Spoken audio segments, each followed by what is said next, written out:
Dersimizi davamlaştırmaz, hürmetli vatandaş. Bugün çizlağa 2000 Bugün çizlağa vatandaşım 2023 yıl 10. ayının 17. günü haftaki seyşembe vatandaş. Endiki mavzumunda Hamas fidailleri bütün bu işi yokutuldu. Perde arkasındaki hocayım boşap gitti. Mavzulu haber 10. ayının 16. gün Venvitor biti ilan kılındı. Haber bundak başlandı. İsrailiye Devlet Müdafiye Ministerliği yakında bundak ilan kıldı. Çigra işçide 1500 Hamas fidaillerinin cesedi kalğanlığını ilan kıldı. 10. ayının 9. günü karanlık düşkenden keyin çigra işçiga Hamas fidaillerinin kirgenliği baykalmadı. Bu haber doğrusunda Hamas her kandak inkas kaytırmadı ya ki ifade bildirmedi. İran bayanat ilan kılıp Hamas'ını kollamadı. Ya ki Hamas yan tartkandan keyin perde arkasındaki İran boşap gitti. Yani bir haber vatandaş gazap ve külke. Partiye matbuatları yani gayri fikir kıldı. Mavzulu haber 10. ayının 16. gün Venvitor biti ilan kılındı. Abdure Çimpokun. Haber mundak başlandı. 10. ayının 7. günü terörlük ve zorvallık vakası yüz verip İsrail'e hücum kılıp Hamas dünyanı titretti. Gazanı tizgillep durgan Hamas zorvallık teşkilatı İsrail'e keng kölemde hücum kılıp hücumni pıralağa qaratıp 1300 nefer adam pıra hücumda vafat oldu. 200'ge yakın kişi Hamas teşkilatı tarafından görev gelindi. Görev gelinganlarına koçalarda sazayı kılıp çekin aşkan ay vallahi hakaretini kıldı. Bu koçada sazayı kılıngan yalanaç bir ayal kişiydi. Hakaret kıldı. Hamas'ın zoravallığı alemni jirkendirdi. Bu kem kötüse zoravallık bulup hesaplanırdı. İsrail'e bu zoravallık ne? 11. sentabr vakasıga okşattı ve yana İsrail'e bu zoravallık ne? İsrail'e tarihideki Pearl Harbor vakası dep atadı. Terörizmlik hücum yüz bergendan keyin nurg'ulg'an devletler Hamas'ni qattiq ayıpladı. İsrail'e cheksiz yestaşlık kıldı.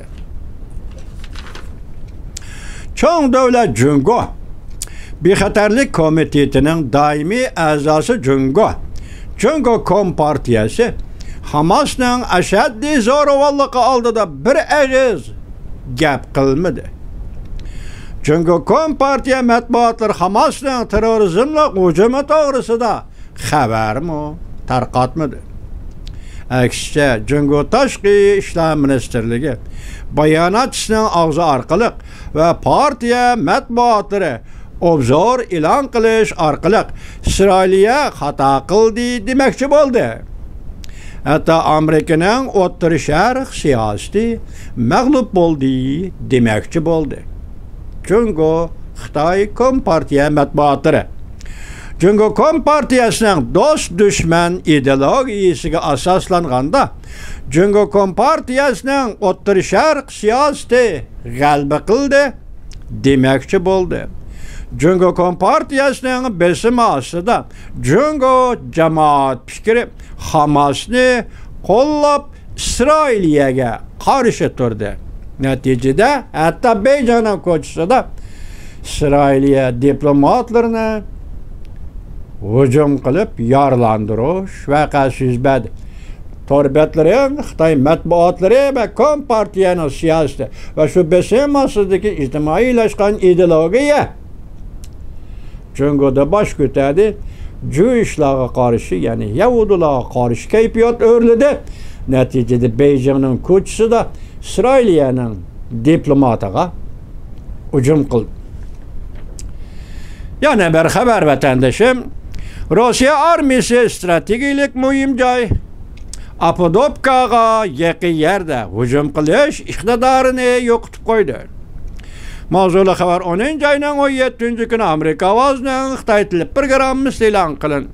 Xabar bunday boshlandi. Kiyev shahri haftaning 1-kuni 10 ayning 16 kuni bunday ko'rsatdi. Kiyev shahrining mas'uli Juma Rusya armiyasi Ukrainaning sharqidagi muhim strategik joy Apodopkaga qaratgan harakatida güya hücumni davomlashtirish iqtidorini yo'qotib qo'ydi.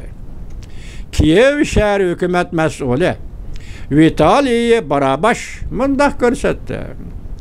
Ukraina armiyasi o'tgan 24 soat ichida Rossiyaning Apodopkaga qaratgan hücumini 4 tarafdan 15 qatim chekindirdi. Qattiq jang bo'lgan gaplar vatanda. 4 tarafdan hücum qilishini Ukraina armiyasi 15 qatim chekindirdi. Barabash bunday ko'rsatdi. Bu sap Barabash bunday ko'rsatdi. Rossiya armiyasi iqtidorining bo'shab ketishi shuni ko'rsatib berdiki, Rossiya armiyasining Apodopkaga qaratgan hücumining yeli chiqib ketdi. Bugunlardan endi Rossiya Federatsiyasining prezidenti Vladimir Putin Beijingga tushdi. Dağdug'uluq kutib elindi. 3-ayning 17-kuni Gaaga xalqaro sud qo'lga olish buyrug'i chiqargan edi. 3-ayning 20-kuni Rais Xi Jinping Moskvani ziyorat qilib qaytardi. Yevropalik prezident Vladimir Putin jukunib o'ltirib Rais Xi Jinping'ning tezini quchoqlagan edi. Bugun endi Beijingga yetib keldi. Bir yo'l bir belbog' yig'iniga qatnashish uchun yetib keldi. Bu yig'in to'g'risida Germaniya matbuoti mag'lub bo'ldi deb hukm chiqadi. Yani bir yo'l bir belbog' siyosiy jungoning mag'lub bo'ldi deb hukm chiqadi. Fransiya agentligi ham shunday hukm chiqadi. Biroq bular bu yig'inni ochdi. Hozir Beijingga yetib keldi, dag'dug'lik qarshilandi. Maxfiy suhbatlashishdi dedi. Maxfiy suhbatlashgan temalarning nima ekanligidan xabarimiz yo'q. Shundaq hozir ikkisi qo'l tutishib, strategik ittifoq tuzib, Amerika qarshi bir kayfiyat yaratmoqchi edi. Men bu tashviqot boshdan oxir ishonmayman. Mushu kunda sen Amerika qarshi turaman deb Rossiya jungo birlashib bir ish qila oladi desa, bu mumkin emas vatandoshim. Men bunga ishonmayman. Oldimda hozir bo'lsam ishonmayman men bu ishga. Bu Xitoyning tashviqoti, Tayvanli Xitoy, jungoli Xitoylarning tashviqoti. Qanday qilishdan qat'iy nazar u Beijing keldi. Bir narsaga diqqat qiling, ha? Biz tunigillardan Jalsinja degandan voy kelmaydigan bo'ldi degan xabarni sizlarga anglatdik. Siz tuyuqsizlar bu yolg'on bo'lib chiqdi dedik, inkor qildik. Bugun o'ylab boqishga to'g'ri kelyapti vatandosh. Nima deb o'ylab boqsiz demamsiz? Kelmayman, bekor qilmayman, jungoga ziyorat bormayman degan bo'lishi mumkin Vladimir Putin. Çünkü bir yer yoki ikki davlat o'rtasidagi ish tamom bo'ldi deyish mumkin. Yoki ikki davlat o'rtasida kelishanmidik deyish mumkin. Bu sabablarni biz ko'z oldimizga keltirmaylik. Kelmayman dedi Jansinji. Ertesi keliman dedi bana bugün keldi. Eslab qo'ying vatandosh. Bu yil 3-ayning 29 kuni Rais Xi Jinping'ning strategik shaxmat taxtisi Sabiq Tashqi ishlar ministri Qin bizni Moskvaga kelishga Amerika majburlab qo'yadi. Agar bugun Jansinjayning tungi xabar rost bo'lsa, Prezident Vladimir Putin endi Beijingga boradigan ishim yo'q, ishimiz ya tugudi, ya birga kelishamidik degan bilan rad qilgan bo'lsa, bugun endi shu maydonni bekor qilib, yana aeroplanga o'ltirib Beijingga kelgan bo'lsa, bu yerda Amerika Qo'shma Shtatlar yana besim qildimi yo'qmi? Albatta. Johnson Jay'ning tahliliga men tahlilimni bunday qo'ysam, kelmayman degan prezident Vladimir Putin barsan Beijingga deb Amerika Qo'shma Shtatlar besim qilgan bo'lishi mumkin. Vatandoshim, Azər Uyg'uriston voqealariga va Uyg'uristonning xalqaro jamiyat tilga ilinishiga O'rta Sharq urushi qanday ta'sir ko'rsatdi? Men bu to'g'rida o'ylab boqmadim, vatandosh ijobiy ta'sir ko'rsatamdi, salbiy ko'rsatamdi o'ylab boqmadim. Lekin paket bizning oldimiz bunda 10 kun burun o'tib qoldi. 9-oyning 19-kuni Birlashgan Davlatlar Tashkilotining umumiy yig'ini.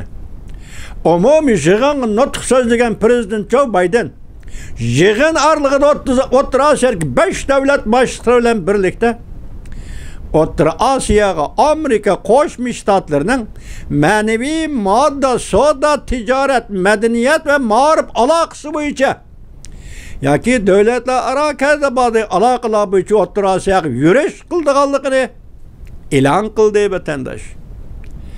Hatta O'rta Osiyoda kanechishga yordam qilamiz. O'rta Osiyo bexatarligini qo'g'dashga mablag' solamiz. O'rta Osiyoga Amerika xususiy sho'dgarlardan kirib mablag' solishini qarshi olamiz va qo'llaymiz. Mana jakarlab bo'ldi.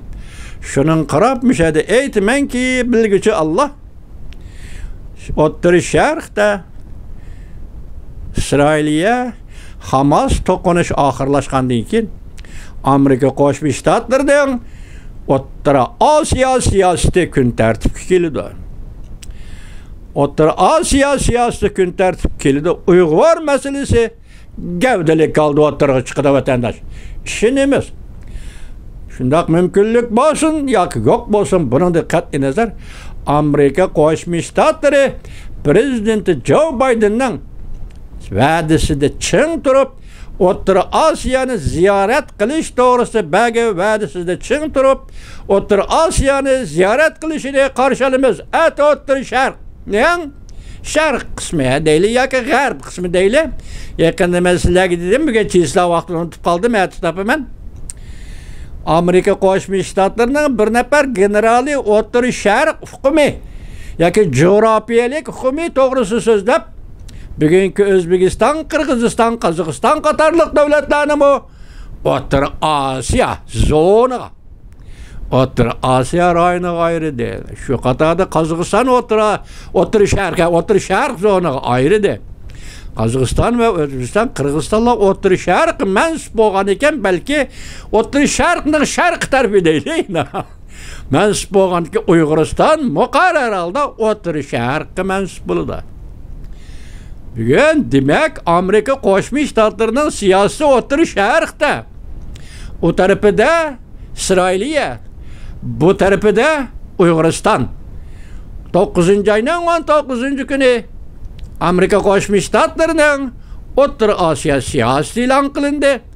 Bugun 10-oyning 7-kuni Amerika Qo'shma Shtatlarining Isroilni qo'llash siyosati e'lon qilindi. Demak, oldimizda endi siyosat o'yini intayin chunqur va intayin keskin bo'lishi mumkin. Bugun prezident Vladimir Putin Beijingga tushgan nima dedi? 100 yillik o'zgarish. Albatta shundoq, Rais Xi Jinping 100 yillik o'zgarish. Bu o'zgarishni kim qilyapti? Bu o'zgarishga kim yetakchilik qilyapti, kim haydakchilik qilyapti? Bu o'zgarishning asosini yaratgan kim? Rais Xi Jinping, prezident Vladimir Putin javob bering. Bu o'zgarishning asosini yaratgan Amerika Qo'shma Shtatlaridir.